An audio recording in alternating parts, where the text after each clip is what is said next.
devim saraswatim yasam tato jayamudirayet nashta praye sabhadreshu nityam bhagavata sevaya bhagavati utamashloke bhaktir bhavati naishtiki. Before reciting the Srimad Bhagavatam, which is the very means of conquest, one should offer respectful obeisances unto the personality of Godhead Narayana, unto Nara Narayana Rishi, the supermost human being, unto Mother Saraswati, the goddess of learning, and unto Srila Vyasadeva, the author. By regular attendance in classes on the Bhagavatam and by rendering of service to the pure devotee, all that is troublesome to the heart is almost completely destroyed, and loving service unto the personality of Godhead, who is praised with transcendental songs, is established as an irrevocable fact.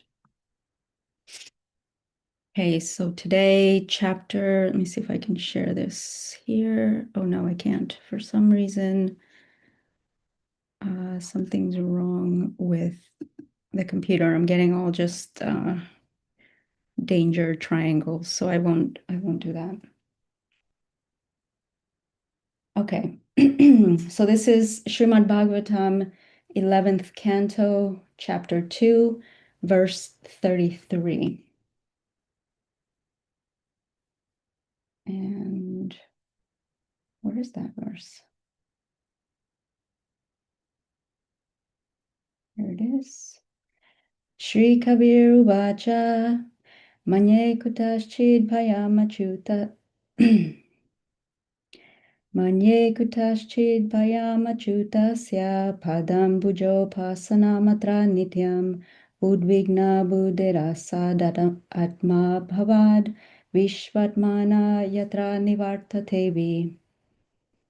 Okay, and synonyms. Sri Kavi Uvacha. Sri Kavi said, Manye, I consider, Akutaschit bhayam, fearlessness, achutasya, of the infallible Lord, pada ambuja, of the lotus feet, upasanam, the worship, atra, in this world, nityam, constantly, udvigna buddhe, of one whose intelligence is disturbed, asat, that which is only temporary, atma bhavat, by thinking to be the self, Vishva Admana, thoroughly, Yatra, in which service to the Lord, Nivartate, ceases, be, fear.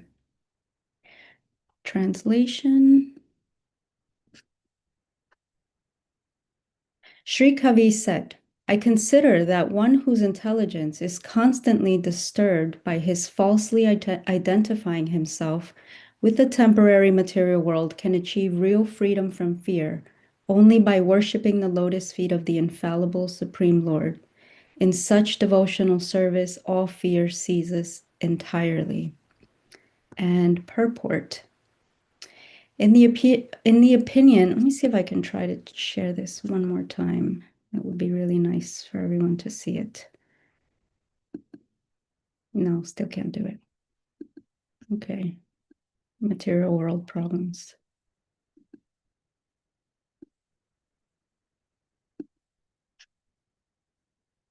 In the opinion of Srila Siddhar Swami, the word asmad atma bhavat in this verse indicates that the living entity is constantly disturbed by fear because he identifies his eternal self with the temporary material body and its paraphernalia. Similarly, Srila Vishwanath Chakravarti Thakur has stated, Bhakti Pratikula Gehad Deshwastikam, because of one's attachment to one's temporary body and so-called home, family, friends, and so on, one's intelligence is always disturbed by fear, and one is unable to appreciate or practice pure devotional service to the Supreme Lord. So-called religious activities executed in the bodily conception of life are always accompanied by fear and anxiety about the ultimate result. But pure devotional service to the Supreme Lord of Godhead frees one from fear and anxiety because it is executed on the platform of Vaikuntha, or the spiritual plane, where there is no fear or anxiety. According to Srila Jiva Goswami, the process of bhakti yoga is so powerful that even in the stage of sadhana bhakti, in which one is practicing devotional service through rules and regulations, the neophyte can have a direct experience of fearlessness by the mercy of the Lord. As one's devotional service becomes mature, the Lord reveals himself to the devotee, and all fear is totally vanquished forever. Every living entity has a natural propensity to serve God, but because of the false identification with the temporary body, one loses touch with his pure constitutional propensity and instead inauspiciously becomes attached to temporary sense gratification in the form of body, home, family, and so on. The result of such false attachment is continuing distress, which can be eradicated only by the devotional service to the Supreme Lord. In this connection, Srila Bhaktisiddhanta Saraswati has quoted the following verse. O my Lord, the people of the world are embarrassed by all material anxieties. They are always afraid. They always try to protect wealth, body, and friends. They are filled with lamentation and unlawful desires and paraphernalia, and they avariciously base their undertakings on the perishable conceptions of I and mine. As long as they do not take shelter of your safe lotus feet, they are full of such anxieties.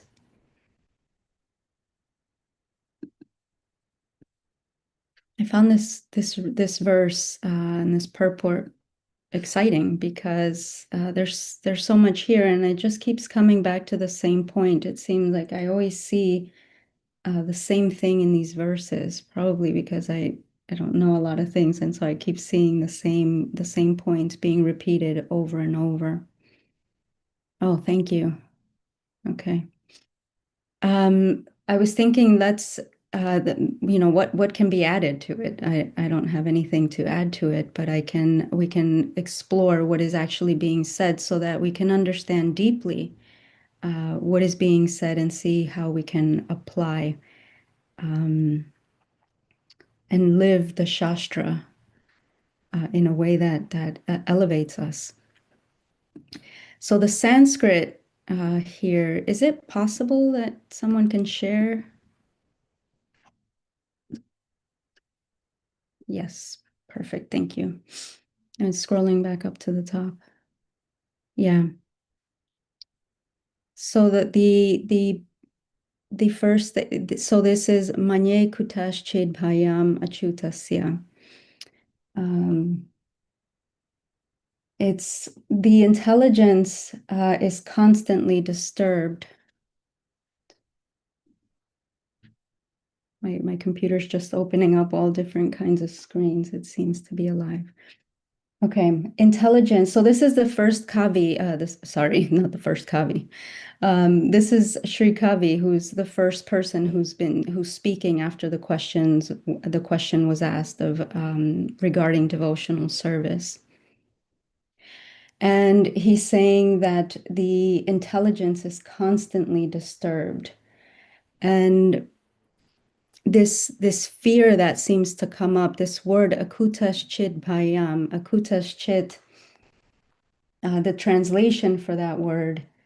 Well, let's start with constantly disturbed. Udvigna Buddhair says of one whose intelligence is disturbed. Buddhe as in buddhi, and udvigna. When we look at that word, how does it mean disturbed? So ud means shaken up or out or away. And then vigna is like shaken. And so we have that when we say I'm shaken up. That's literally what it means. I'm shaken up or disturbed. And then buddhi, intelligence. So it kind of means, not kind of, but it means in the way that we would describe it or the way that we would speak is like when we say you're shaking in your boots, my intelligence is shaken in its boots. It's disturbed. So I thought that's very interesting, the intelligence just being shaken that way, like unsteady. When we say I'm shaken up, it means I'm afraid, I'm fearful, that feeling that we get, that's what this means. So the intelligence constantly being disturbed. Why? Because of identification with the material world. And that was described here as identifying. Let's see where we can find asad atma bhavad. So bhavad related to bhu, to be or become, and atma is the self, and asad as sat and asat. So that which is temporary, which is not real. So the temporary world, and so identifying the self with that which isn't real. And so I was thinking, what does it mean to identify with something? We say this all the time, but what do we really mean by it? And we can know what it means conceptually, but what does it feel like when I'm doing that, when I'm identifying with the temporary material world? So there's a difference between identity and identifying with. My identity is who I am. And what I identify with is what I relate to. What one way to put it is when we say, you empathize with someone, you're relating to them, you know how they feel. And another way is saying putting myself in someone else's shoes, right? So you're identifying with them. You know what it feels like to be that. And so in this case, to identify with the temporary material world is to and also like having a perspective of, right? To when you put yourself in someone else's shoes, you're seeing from their perspective. Put yourself in my shoes means look at things how I would look at things. How would I feel? So when we're identifying with the temporary world, when we're putting ourselves in the shoes of a temporary thing or looking from the perspective of a temporary person, because that's what it feels like. We think, oh, the fear is I'm either going to continue suffering or I'm going to cease to be, right? These are the things that are causing us fear and that happen in the material world, that things are always, there's always distress. The threefold miseries of life, they are constant. And in the Bhagavad Gita, one of the purports, Prabhupada's saying, there's no escape. You're either going to experience them all at once or one at a time, or maybe two, and then the other one is just on its way. But there's no escaping those threefold miseries. And so um, when we're in the midst of these things that are constantly changing, something's always happening. When you if you're unfortunate enough to watch the news for one reason or another, you see there's always something happening. It's always something else. It's never just calm. There's always some anxiety coming from one where or some place or another. And so there's no escaping them. And so because of these changes, right, there's like constant, it's just always going on. Nothing is ever calm and just chill. They're just always there. And so that constantly moving, or the fear of death, the fear to cease being. So the fear is I'm going to continue suffering or I'm going to cease to be. And so that is when we're putting ourselves, when we're seeing from the perspective of a temporary being, that's what happens. Whereas if we were to see from the perspective of a an eternal being who doesn't change, because the soul is just the soul. The soul is always what it's going to be. It's never going to change. It doesn't become something else. It just is. It's always going to be a part of Krishna. It's always been a part of Krishna. And he says there's never been a time when you didn't exist. So that perspective of an eternal being is different than the perspective of someone who's temporary and who's going to continue going through these changes. So that's what it means to identify with something. What am I identifying with? Am I identifying with the eternal soul, which is our identity? Am I looking from the perspective of my identity, or am I looking from the perspective of what I'm identifying with, what I'm just even people, right? They have their identity, who they are, and then they identify with all these other things. I am this, or I'm that kind of person. And so that's the difference. One is who one is, and the other one is what one relates to, or the perspective from which they see. Okay, so identifying with. Um, so in those moments, this gets practical because in those moments of fear, this is saying that if the mind is disturbed, there's going to be fear. Those moments of fear, we can reflect, what do I want to, from which perspective do I want to see? And then it says that we achieve freedom from fear by worshiping the lotus feet of the Lord. Achyutasya padam bujo pasanam. Achyuta, the infallible Supreme Lord, which I think I found it fascinating that this is, of all the names of Krishna, this is the name that gets used in this particular verse, because achyuta means, in the Sanskrit, means firm, fixed, solid, not giving way, imperishable, and permanent.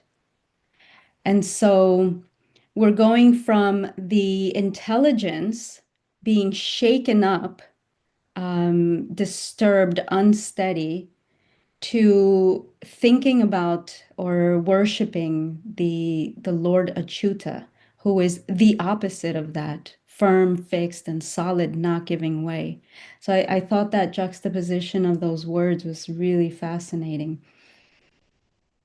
And then we have Akutaschit Bhayam.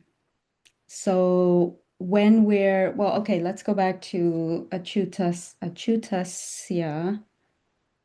There we go. Thank you. Padam Bujo Pasanam. So the feet, the lotus feet. We have Ambuja as like in Ambika, Ambuja. Lotus feet, Pada, feet. And Upasanam, to worship. Upa means near. And Asanam is to sit. So to sit near, to come near, to move towards, to move close to. And so we have this, if you can imagine, sitting at the feet of someone. That's why this word upasana, to sit or to abide. Asana means to sit or to be in, to abide. And then at the feet, near the feet, the lotus feet of the Lord. And that's why it means to worship, because if you think of the mood when you're sitting at someone's feet, that's the mood that this is implying. So to abide, to always be at the feet, the lotus feet of the Lord. This is also implying like a steadiness, right? When we use the word abide, maybe a bit of an older way that it's been used, to abide by, to be with, to stay with. So to abide by the lotus feet of Achyuta, the infallible one. So that worshiping. And then we have, so what happens? Akutash chit bhayam, the fearlessness. Akutash chit. A is the negation, so it's not. Kuta is from where, like those K words are usually the question words, K question. Kim, so where, who, what, where. So kuta is where. So not from anywhere. And then chit is like making it an emphasis. So from nowhere at all. So we might say, we might use the idiom when we say it's nowhere to be found. That means not from anywhere. And so this I also thought was interesting because it means when we think about what are the things that disturb and shake the mind, And I think it's important to understand that. So sure, we put everything fits into the categories of um, the miseries of the material world. Adi Adhyatmika, and Adi Bhautika. But then what does that actually look like in our lives? So we have, for example, emotional distress, when we have anxiety, when we have fear, when we're angry, when we're sad, when we're envious. These are ways that our mind gets disturbed. When we're stressed or worried about the future, about our health, about our finances, about our responsibilities. Um, that brings a disturbance to the mind. When there's too much going on, right? If sometimes we're in an environment where it's loud or it's messy, or there's just things happening all around, that kind of sensory overload can also disturb the mind. When we have desires and attachments to people, if we're attached to say, a situation or a person or a thing, or we're desiring something, just constantly meditating on it. How do I get this thing? Um, that's also a disturbance to the mind. Sometimes we have unresolved things in our lives, unresolved trauma, or some chronic unresolved grief. Those things are also common, and so that will disturb our minds. Or even if we just aren't physically cared for, if we're hungry and tired, or not enough exercise, so that the physical body, these things also can affect the mind. Just think of, when I'm tired, I'm not. Um, it's easier to be disturbed by anything and anyone, just because there isn't enough rest. So enough rest can disturb our minds. And then our external circumstances, like I was saying about the news, there's some hurricane, there's some flood, there's this thing going on, that thing going on. It's just things all over. So these are the things when we think about, or even habits, habitual, um, being not able to focus, like having habits of being distracted. Um, that's also a disturbance, because then we try to engage with our spiritual practice, and the mind's so used to being distracted. This is really common for people now with so much digital distraction. It's just another thing we have to contend with, that the distractions are coming from everywhere. And so these are the things that are disturbing the mind. They're coming from all over, from all, what's that phrase? From all angles. They're just coming from all directions. And this word, um, and so if that's how the human is experiencing them, like I said, that Prabhupada mentioned about the threefold miseries, that you're either going to experience them all at once, they're coming from all over the place, or one at a time, but it's still coming. And so akutash chid payam, that the fear comes from nowhere at all. It's nowhere to be found. There is no direction in which that fear is coming. And so I just thought, this is so poetic. It's so beautifully said, the way these words are chosen, so that we can understand what does this actually mean. And so, let's see, is there anything? So, manye kutaschid bhayamachutasya padambujo sanamatra nityam udvigna budher asad atma bhavad vishpadmana yatra nivartate bhi.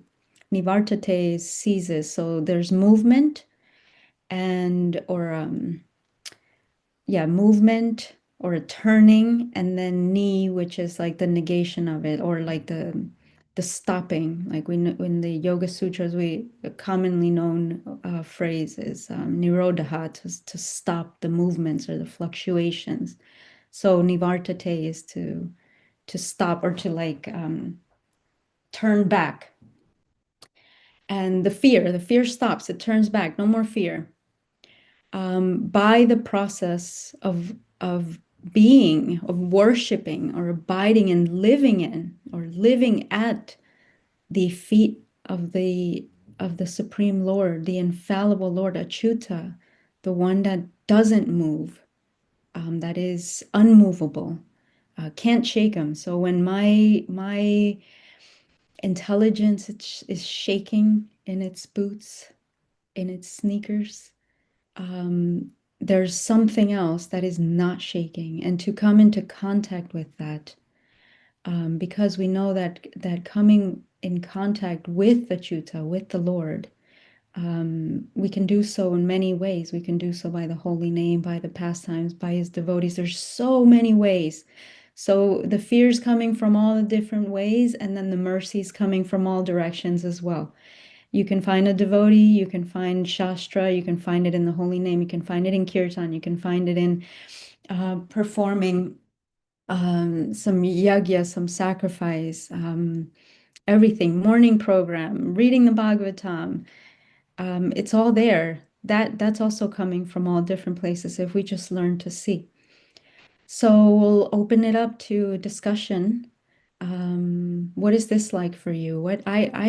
I'm really grateful that I was reading this verse because I have fear all the time. My mind's always shaking in it. You know, my intelligence is always shaking in its boots. And then what happens when the intelligence is unsteady? Then we have all these ridiculous, um, just horrible, not horrible, but just like that word that was used in in that verse, embarrassing strategies to try to make some sense of things or try to stop the fear. And all of those strategies, if they're not related to the thing that is steady, which is achyuta, they're just useless. They're just me going around and round in circles, trying to find some steadiness, trying to find that stability, trying to find that peace of mind.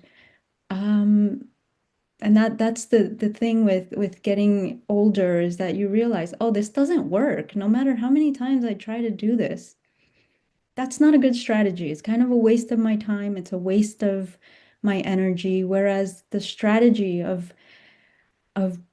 worshiping, in the sense of being with, just constantly dedicated to the Lord in whatever manifestation we take to. Um, so I see Adi Purusha Prabhu making garlands. That's one way. You like to make garlands. Like to cook for our families. Let's offer prasadam. So there's so many ways. So I'm curious what it's like for you. Is it just me whose intelligence is constantly shaken up? Lila, devi, dasi, wonderful class. Thank you so much. I have a question in regards to what you just said. I experienced what I perceived as injustice. Maybe it was misjustice, I don't know, but I experienced being taken advantage of, wrongfully, accused. And then I felt pissed. And I was thinking, can I be pissed for Krishna? Am I feeling pissed for Krishna? Can that be dovetailed? Or I'm crazy as always. I've heard from the Vaishnavas that, and it is in the Shastra, that anger can be directed um, in that way. When it's anger for Krishna, it's different than anger for my own gratification or my own ego. So I think the important thing is to explore that. Explore, why am I angry? Am I angry because something about me has been, there's some fear? Am I afraid of this or that? Or was it some, I'm being ripped off and I'm pissed. yeah, well, everything that we have is for Krishna, belongs to Krishna. So that is a reason. I mean, the energy that we put into things. Um, we get it's Krishna's energy. We're doing all of these things to try to offer some service, to even try to maintain our lives so that we can offer some service. So yeah, it's related, if that's our mood. Um, but another point, and I see Jamuna Jaya has her hand up. Another point is we also don't want to negate what we're feeling. We don't want to get stuck in it. But does it really help us if we don't acknowledge, like Krishna, I'm pissed off about this. It doesn't feel good. I don't like it. And what do I do? That doesn't help. What helps is acknowledging and offering it to Krishna and seeing what can come from this. What understanding can come from this? Thank you. That's very helpful. We don't want to drown in it. We want to acknowledge it, own it, and move on with our service. Thank you. Jamuna Jaya. Hare Krishna. It's been Hey. too long. I'm so glad to see you back. I always think whenever you're giving class, you embody the mood of your guru so beautifully. And I always love the way you find the joy and the essence in the Sanskrit. It's so inspiring to see you. You need not go, you really prove you need not go anywhere but write the verse. You don't like quote 1,000 things. It's right there for us if we just look. But I was really thinking about your whole presentation made me thinking about Bhagavad Gita 16:1, where Krishna is talking about, the qualities of the divine. And what's the first one he puts? Abhayam, fearlessness. Hmm. And because that is and so we see this obviously with, and who's for me, the biggest example of that is Prabhupada. We see someone who is completely fearless because they have the faith, because they are, and I love that you said about the word abide. I really love that we see that Prabhupada did abide with Krishna. Everything about him was completely absorbed in that, and that's our inspiration. So I really love that reminder. That's how we can be fearless if we abide with Krishna, if we stay, like you said, at his feet. So I was just really thinking about this. So Hare Krishna, good to see you. Don't be a stranger. Yay, yeah, Hare Krishna. Thank you, Jamuna Jaya. Yeah, I think all the time of Prabhupada, what did he mean when he said, read my books very carefully? And it's such a beautiful meditation of like, why is he using that word? To take the time to slow down and say, why is why is the Bhagavatam using this word? What does it mean? What are they trying to get across when everything moves so fast? To slow down and actually ponder. I found it a beautiful meditation, and yeah, I find the Sanskrit words so fascinating. There's so much in them. They're so rich. Um, yeah, thank you. And also to learn what it means for us in our, when we are explaining it to our families, to friends, to strangers, to have the words uh, to actually convey even a little bit of what Prabhupada was saying. That's a practice in and of itself. Thank you for mentioning that. So hand up. Who's got a hand up? Maturnath Prabhu. Maturnath Prabhu. Hare Krishna. Oh, there I am. Haribo, Lila. Hare Krishna. Good to see you. I wanted to speak to Nanda Bihari's question. Um, yeah, when we are somebody betrays us or whatever it may be, something they do to us, I think we talked about the first step is like really feeling our feelings. Honor, this is how I feel. I'm angry, and be with that, because if we hold on to anger, resentments, actually there's studies how resentment turns into cancer a lot of the time. So we don't want to hold on to those emotions. But then what does Rupa Goswami talk about in Bhakti Rasamrita Sindhu, that the devotee is forgiving? So we also have to go through a process of forgiveness, and how then that's also a process to understand how to forgive. It's not just, well, I'm angry, okay, I forgive them, but I don't actually really feel I'm over it. I still feel angry. I don't really forgive them, but I'm supposed to forgive. So in order to Mahatma Prabhu does forgiveness workshops, and it's actually really a process to forgive, to understand how do one of the steps is, well, how do I take accountability for my part of what happened? And maybe there's some, like maybe some, we're walking on the street and some guy jumped on us and physically, abused us or something, and we had no part in it. Or I could have said, hey, I shouldn't have been out at like 1 a.m. Anyways, but there's usually ways that we can take accountability, like, hey, I could have been a lot more on top of it, or I could have been a lot more intelligent about taking this step, whatever it may be. And we change this, and then we can also change the story of, oh, how could they do this? And we can understand, well, what was that person going through? Where were they really at? They may be terrified, and they're suffering in some way, and that's why they took this money. So we change our perspective, and we change the story we're telling. Instead of just like, they're horrible, this, they're that, we start to have compassion. And because also a Vaishnava is compassionate, so we have to go through a forgiveness process in order to truly get over the anger, the upset that we're having. And when we go through that, then we can get to a place of forgiveness and really letting things go. Thank you, Maternath Prabhu. My rip-off situation was caused by AI. I'm being ripped off by an algorithm, by an online, Mm. but I'll still show compassion.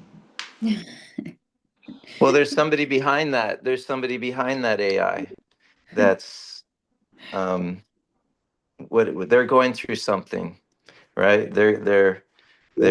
They're doing something that's trying to rip people off. Yes, thank you, Prabhu. AI lives matter.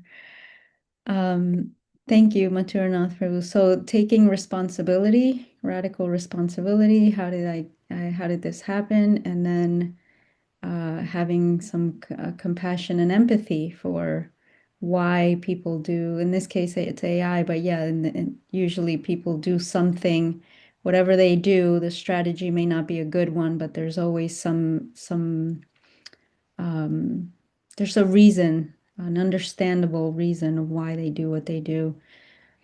I was also thinking that there's Prabhupada talks about sort of the duality. Like, for example, in one purport, he talks about dishonor and just that without dishonor, we wouldn't know what honor is. And so I've been thinking about that a lot with fear and thinking about this verse that without fear, we wouldn't know what it's like to be fearless. And the same with, if we're trying to develop the qualities of a devotee, to be ripped off is to come face to face with dishonesty. And so without dishonesty, we wouldn't know what honesty and integrity is. And then we can develop those qualities within ourselves. And so sometimes there's an opportunity in these things that happen that we can say, oh, okay, now I know what I do want. What I want in my life is honesty and integrity and justice. Without injustice, we don't know without injustice, we wouldn't know what justice is, and we wouldn't know, it wouldn't be a fair choice, a free choice. So in the Sri Shapanishad too, it's vidya and avidya. So knowing both, those that know knowledge and ignorance find liberation. It's not just those that have only knowledge. It's knowing both. So I thought sometimes those dualities help us to understand, what do I choose? What do I want in my life? What do I pray to Krishna for? So yeah, we can't stop these things from happening, but the question is there an opportunity here? And is there sometimes we can say, is there a gift here that this is bringing me? And what's the gift and the opportunity in this situation? And sometimes it's easier to find than others. Let's see, we have a couple minutes before Darshan. Thank you.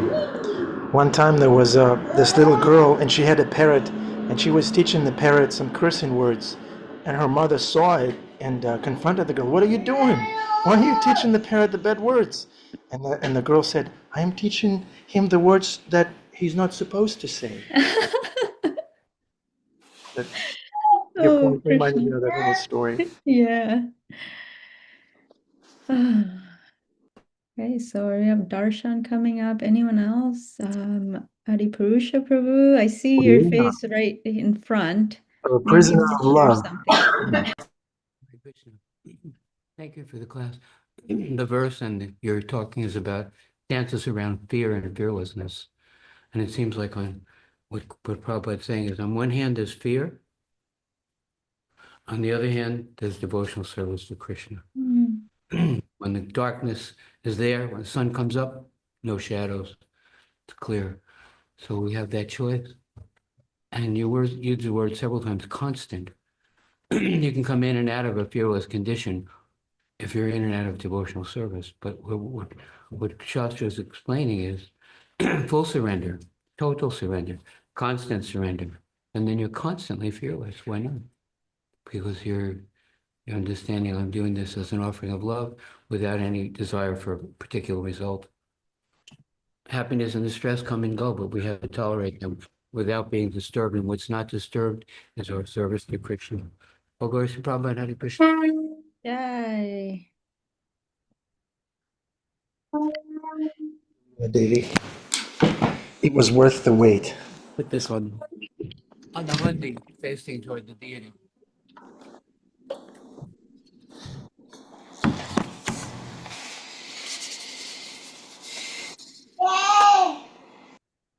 Let's switch it.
Lotus feet of us, spiritual.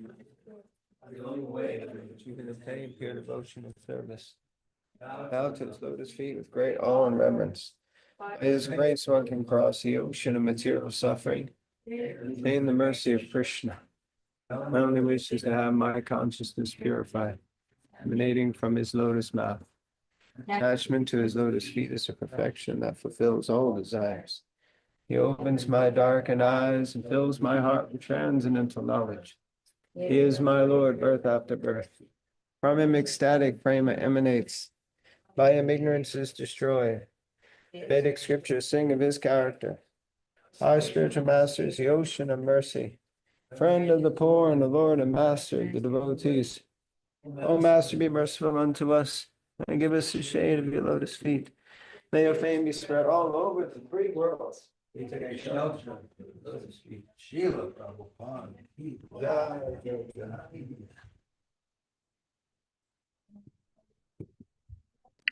Jai Srila Prabhupada. Thank you, Janitai Prabhu. Thank you, Arjuna Prabhu.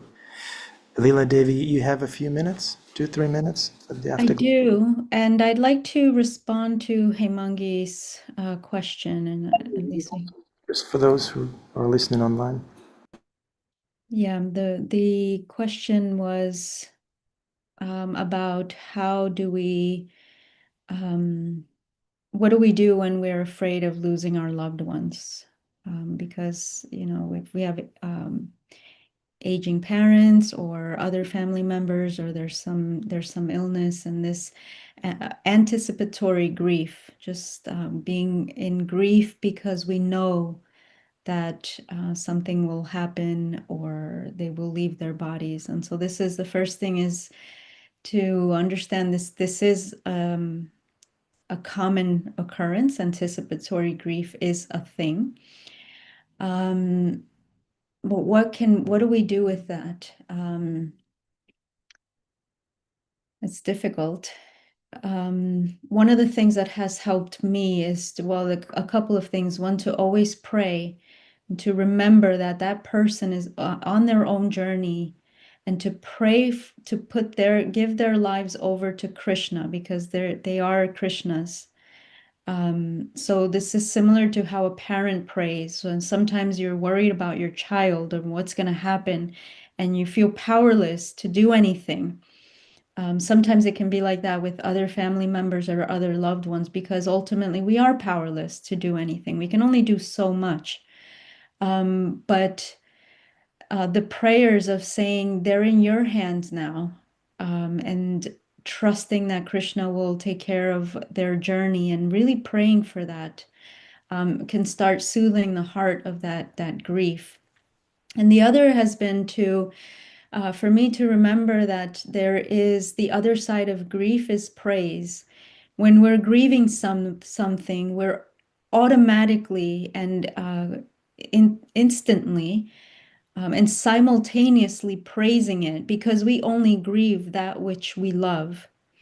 And so remembering, oh yeah, this grief I'm feeling, just to shift it a little bit, it's because I love so much, because there's been so much there to praise in the person, in the relationship, the pastimes, the association, and it shifts it just a little bit so that we can be in that praising, the praising mood of gratitude for the opportunity that we had to be in association with someone, to have a relationship with someone, to be just to be with them on a journey.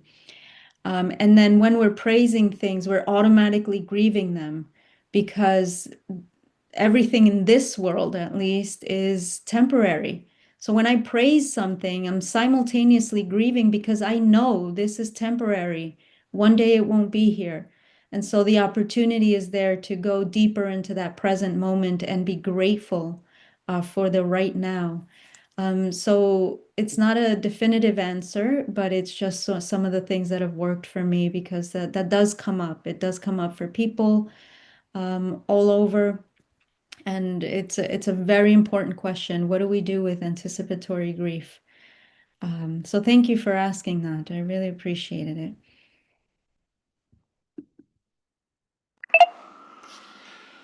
Thank you. What was that when the devotees were expressing this anticipatory grief to Prabhupada? That Prabhupada, are we supposed to go on when you leave? We're going to be missing you. We're going to be in grief and sadness. And I think, if I'm paraphrasing, but Srila Prabhupada says, if I'm chanting here, you chant here and I'll be chanting there, and we will be united. And there's no question of separation or grief. But grief Oh, is also a healthy feeling, right? There's a healthy grief when well, we. mourning is, yeah, mourning is the expressing of that grief. We can't keep it inside because then it can cause all kinds of, again, back to disturbances. Yes, it's healthy. I've heard from a Prabhupada disciple that some of the difficulties that came up were because they didn't know how to grieve properly, and he meant so much to them that he didn't know how to grieve. So there's this balance of, we have to feel our feelings, but we also have to put them think about them in a logical, rational way. So it's both. It's like thinking your feelings and feeling your thoughts. We can't just do the one or the other. I think it's really important to feel and then put it into perspective. I've also heard it said that, somewhere right now, someone is grieving us because we left a body and now we're here. We're here, serving Krishna or trying to serve Krishna. We're here in association of devotees, but someone else is grieving us right now. So when we're grieving someone, they could be somewhere trying to serve Krishna in an association. And what we can do is pray for those for their journeys. I don't see any reason why Krishna wouldn't hear the prayers of loved ones and just help them. If it's said, and the Shastra says that, especially with our loved ones, that if we offer devotional service, there's also some effect for those of in our families, in our lineage.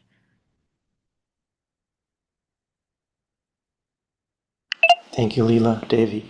We'd like to acknowledge Annabelle's drawing. It's so beautiful. Annabelle, who's that? Who's that devotee? Love that. Sri Radha. Beautiful.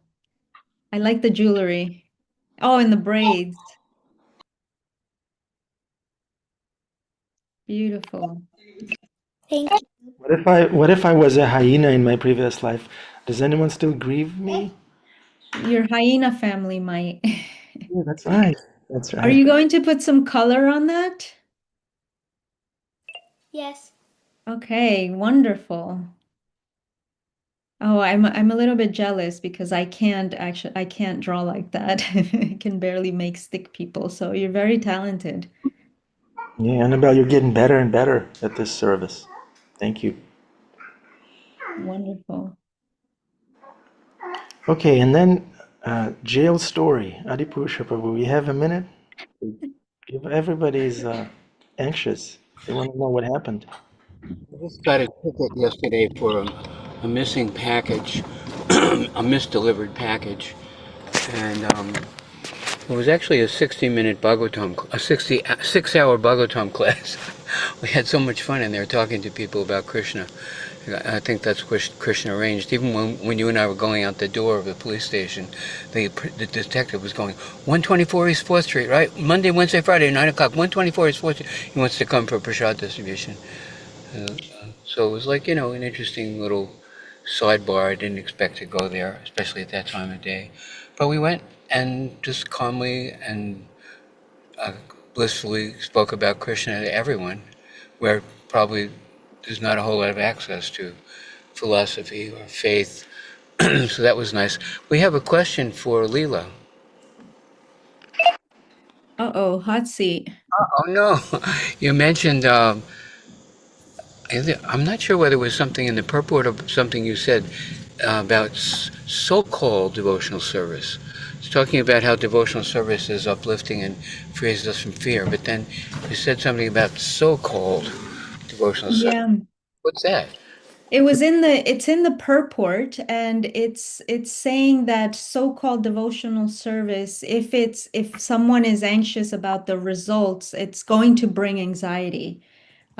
So there's a difference between this.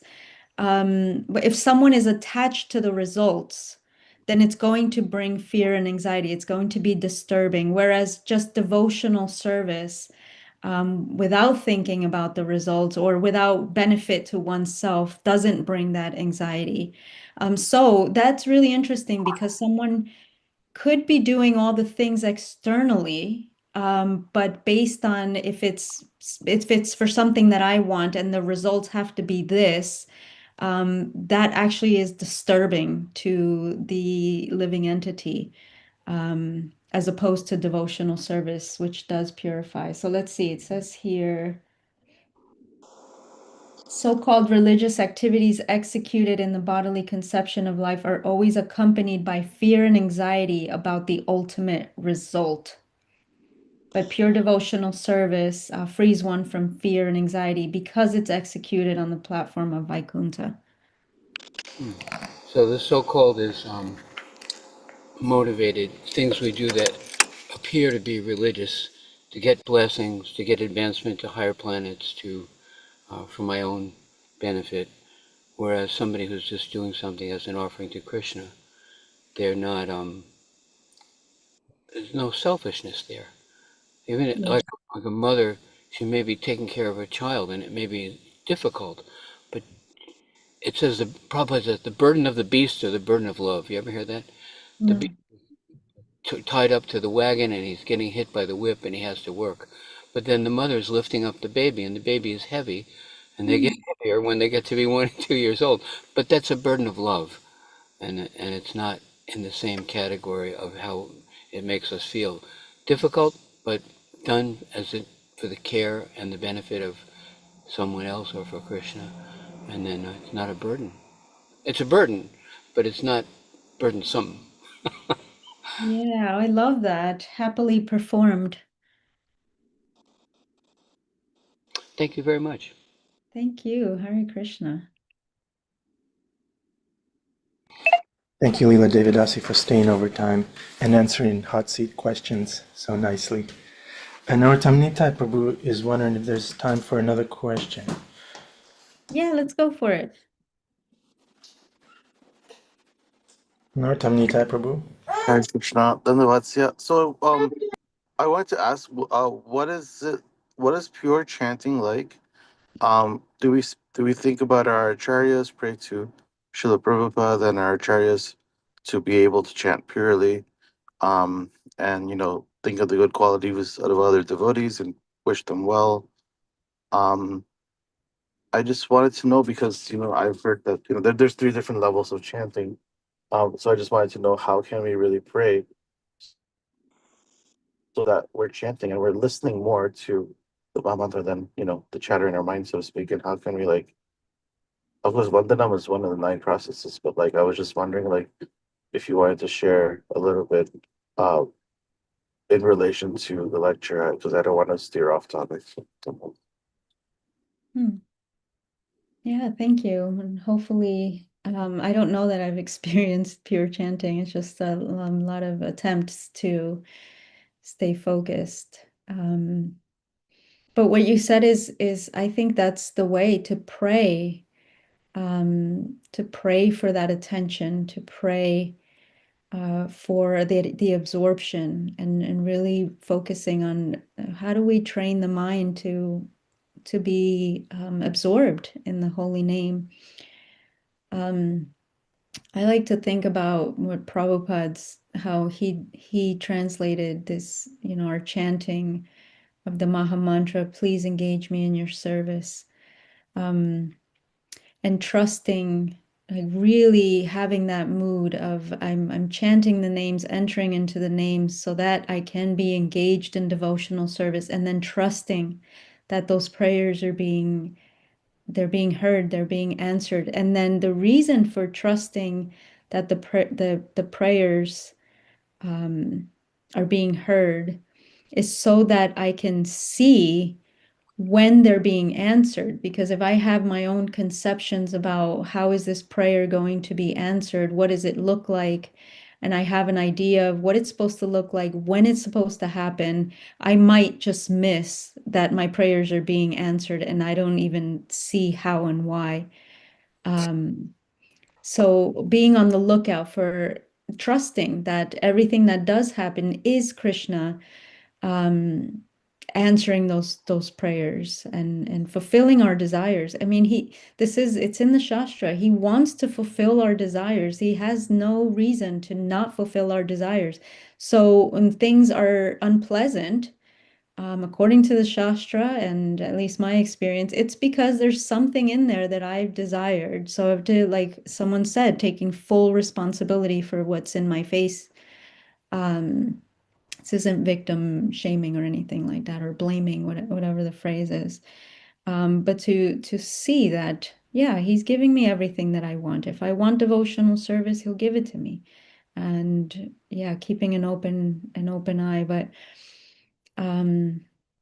yeah, and that automatically makes me think of Prabhupada. But I think deep prayer to enter the names, and being respectful. This is just, what I've come to understand with my chanting is I can't do anything else.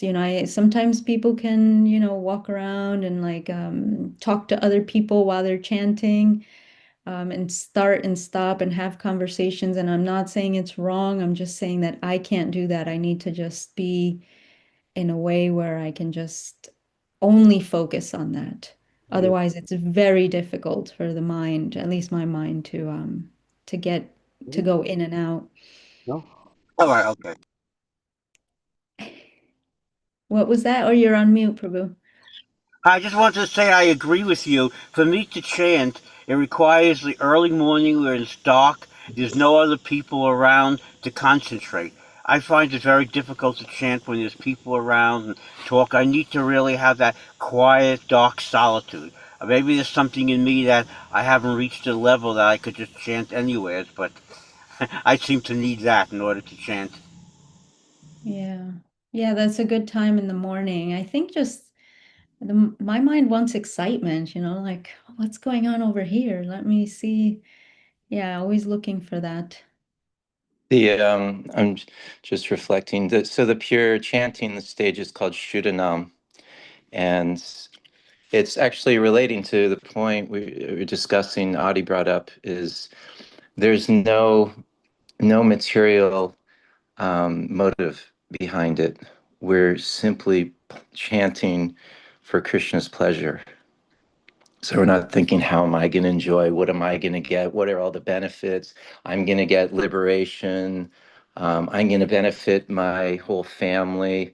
Now, those things just naturally come, but we're not motivated by that. We actually have firm faith in Krishna, and so we start with on the offensive stage, and then the second stage is we start clearing those offenses out, and then Shuddhanam is the fences are clear. So we're not making offenses. We're not, which is I don't want to be the enjoyer. I'm not the one wanting to be in the center. And so we have full faith in Krishna, the holy name. And then this stage where a love will and emotions start to awaken within the practitioner. And we have to clear out the anartas in order for those loving sentiments to start arising in the heart. So yeah, let's Beautiful. let's dig into the holy name without motive. Yeah, it's like swimming in the river of the holy name. Sweet. Speaking of pure chanting, we'd like to request Annabelle and Isaiah to chant the Maha Mantra purely to illustrate the point that Lila Devi, Mathuranath Prabhu, and Angel are making about pure chanting. Let's hear it. Hare Krishna, Krishna Krishna, Hare Hare, Hare Ram, Ram Ram, Hare Hare. Yay! Sweet. Thank you for the demonstration, Isaiah and Annabelle. Woo!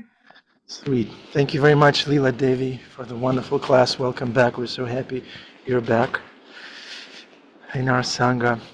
Thanks everyone for your association. Welcome back to Adipurusha Prabhu. He just another jail story, another inspirational story for us. Yeah. Thank you very much. We love you. We need you. Come back tomorrow. Hare Krishna.